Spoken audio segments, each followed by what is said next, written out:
Now let's go live to Mandalay and Titon Mitra, the United Nations Development Program's representative for Myanmar. Thank you for joining me. I understand you've just arrived in Mandalay. Can you give me an update about what's the situation like on the ground? Thank you and good morning. Yes, I did arrive yesterday and went to Sagaing as well as Mandalay. And your correspondent, I think, has captured it really well.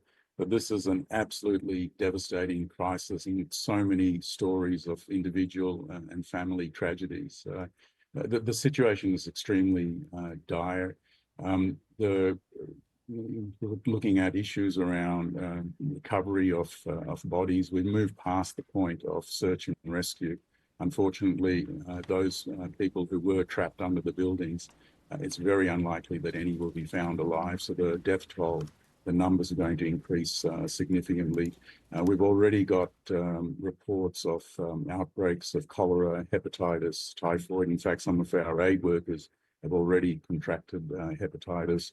Hospitals are simply overwhelmed. As you know, there was a civil disobedience movement where a lot of health staff had left. And they're just simply not equipped to deal with this number of injuries.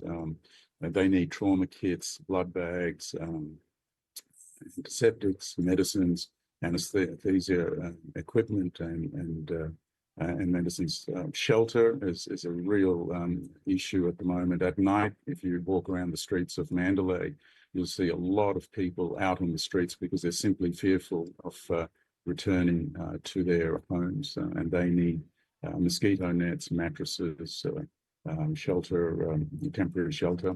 The food is a real issue in the immediate sense because the markets have collapsed. But the only good news, I suppose, is that there is production around the big cities, and it's important to get those markets functioning so food aid can be limited. And the debris clearing, we're looking at workers who are dealing with buildings that have asbestos with no masks, no protective gear, and really not much technical competence to deal with it.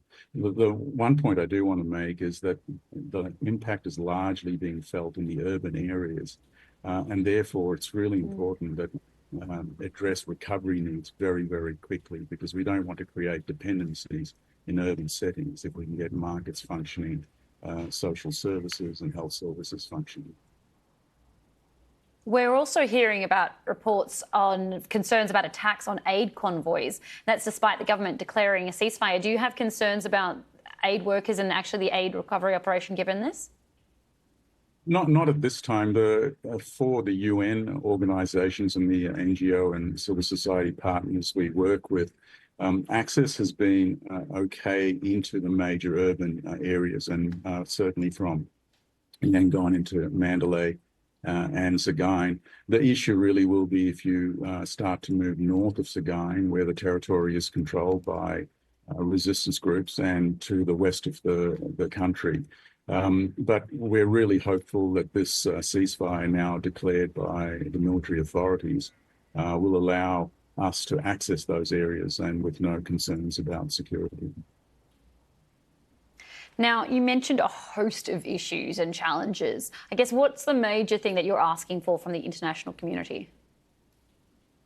The issue here is what we're seeing is compounding crises. You know, if you think about this population, they've been dealing with a total collapse of the economy for four years. So people don't have the jobs, don't have the incomes.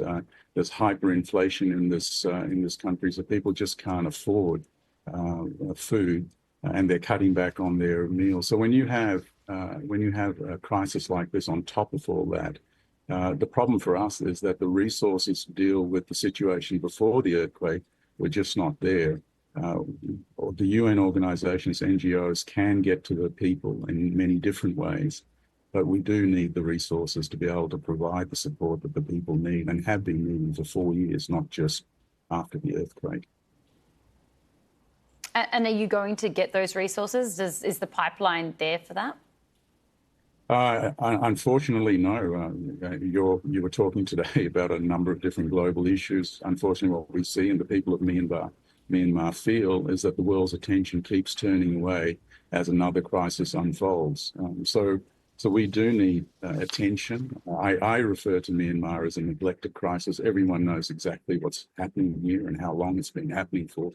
But we really need commitment for the longer term, because the needs are indeed long term. This country will take a long time to recover from the effects of COVID, from the military takeover, and from the repeated disasters it's encountering. Titon Mitra from the UN's Development Programme, the representative for Myanmar, thank you for joining me on the programme. Thank you.